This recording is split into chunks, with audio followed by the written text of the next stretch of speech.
Do you need a jailbreak scenario for your tabletop role-playing game that you can run in under 3 hours? One that can be played as a one-off or dropped into an ongoing campaign? One with potential for political intrigue and hooks into different factions? Well, you're in luck because that's what I'll be talking about today. In fact, you don't even need to listen to me talking about it because you can grab a PDF copy of The Inquisitor's Prison, absolutely free from the pinned comment below.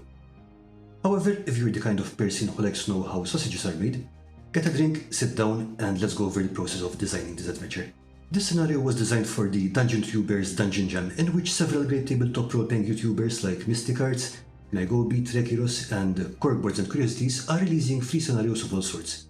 You can find the link to the playlist down below too. The theme is 5-room dungeons, but other than that, everyone is freewheeling.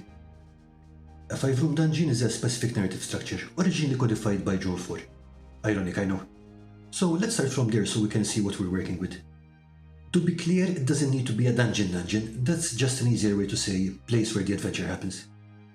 The rooms don't have to be actual rooms either, more like situations, but there have to be 5 to fit the structure. The first room is the entrance or guardian. This can be any obstacle which prevents the players from getting into the dungeon proper. It can be a puzzle, a dangerous terrain that must be traversed, or even an actual guardian. The important thing is that the players get to start the adventure with some action, and that the obstacle gives them some information about the adventure ahead. The second room is a puzzle or role-playing challenge. The idea here is that there's a change of pace for your players. For example, if the entrance was a combat scene, now they get to catch their breath and think or talk their way past the next obstacle. Or maybe it isn't even an obstacle, they could just meet someone who could help them in the upcoming rooms. The third room is the trick or setback. Here you get an unexpected problem, maybe a trap, or you find that the abandoned temple you were exploring is now a nest of giant snakes. Or maybe someone you made friends with in the previous room turns traitor. The fourth room is the climax. This is the big boss fight, the last obstacle before getting into the payoff. The fifth and final room is the reward, revelation, or plot twist. In the simplest terms, this is where they get the treasure. You can also throw a wrench into the works here. Maybe they get to the treasure room only to find it was looted years ago. Now that we have a structure, we need a team to be able to put some meat on it. Personally, I like to draw from history, and I just happened to see a paper about the Inquisitor's Palace not far from where I live. So I thought it would be interesting to base it around that.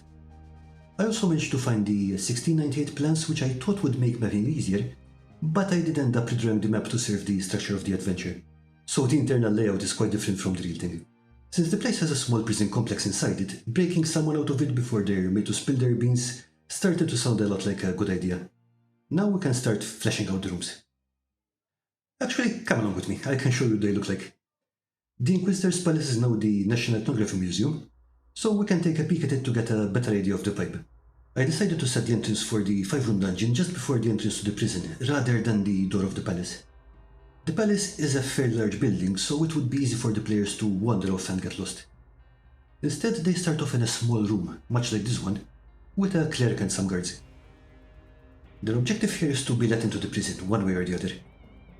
They could bribe their way in, pretend to be maintenance staff, or claim to be someone's lawyers. As Professor Dungeon Master likes to say, I don't need to find solutions for the players, I just need to design a problem for them to solve. My intention here is to let the players figure out that the guards are fairly lazy, but they won't take any crap.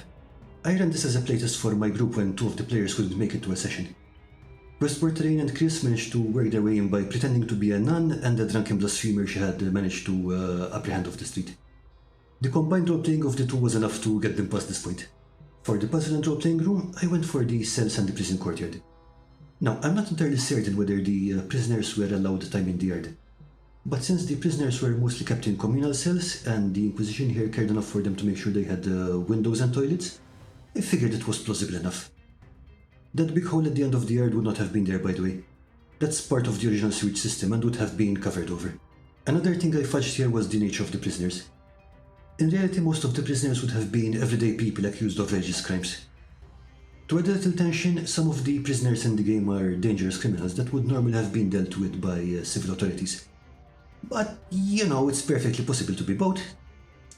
Here we have a couple of things for the players to puzzle out. First, they need to discover that the person they want to rescue was taken to the torture chamber. Then they have to figure out how to get to the torture chamber. The first one is pretty easy if they manage to befriend some of the prisoners. The second one is a bit trickier, as the guards will stop anyone if they see them heading towards the torture chamber.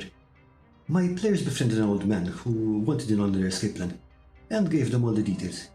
He also promised to give them some money he had stashed away outside. Chris caused a diversion by picking a fight with a snitch, while Quest Bortrain used this to slip unnoticed to the torture chamber. The torture chamber is the tick room. The players will find their target here along with a torturer, a scribe, and a stack of papers. To rescue their target, they will need to get rid of the torturer somehow, but they also need to get hold of the papers to make sure that no evidence gets out. Now, this is a very small room, and I wanted to lean into the torture room tropes for this one, so it's full of sharp and scary implements. If the players get into a fight here, anytime they miss, they risk getting damaged. Besides that, there is the prison guards coming up behind them unless they bar the door somehow. My players started a fire resist action, barred the door behind them, then took out the torturer and burnt all the papers. Once they've rescued the target, the players can start making their exit, but you might have noticed we're missing the climax room. Don't worry. An alarm sounds, and as the players find their way into the street, they notice guards starting to push their way through the crowd to their position. The random civilians will start running as soon as they see anyone draw weapons, but the crowd can knock someone off their feet if they bump into them. If any civilians get injured, a riot will break out, which could be very dangerous for everyone involved. This plays out as a large but straightforward combat scene, with moving obstacles. The point here is to escape, not to beat all the guards. However, props to Chris for knocking 2 guards over with a runaway donkey. Once they break free, you can move into the reward revelation or plot twist. Or maybe all 3. I wanted a few layers here depending on what happened during the scenario. You don't have to have all 3, but I think they fit really well here. The reward is easy. If they finish the mission, they get paid. The revelation depends on whether they collected the papers or not. They might discover something about their employer or another faction in the game. My playtesters burned the papers, so they didn't get this, although I did give them a bonus for doing so. Now, the plot twist comes along if they rescue the little old man. My plan was to let them find the stash of money I had promised them, and later on have them hear about some serial killer who had started operating again. Dude, hear me out. Severed hands. Yeah, that's a much better idea, especially if you're running this as a one-off. The players find the box with the money they were promised, and a pile of mummified severed left hands. I love the players' reaction to this, as the whoops was real. So thank you for that, Mr. Bone Wizard. I think it's a great setup for an evening of play. It's probably a bit more difficult to break out of this one than it was to break out of the real thing. After all, one guy managed to dig through the outer wall 8 times in a year, and 3 guys once managed to break out because the jailer had forgotten to lock the prison gate. There wouldn't have been so many guards for sure, although I think the addition makes for a better game. Well, that's all from me today. Remember to grab your free PDF below and make sure you check out the other videos in the playlist for more 5 room dungeons. Hope you sinners and heretics have a lovely week. Bye!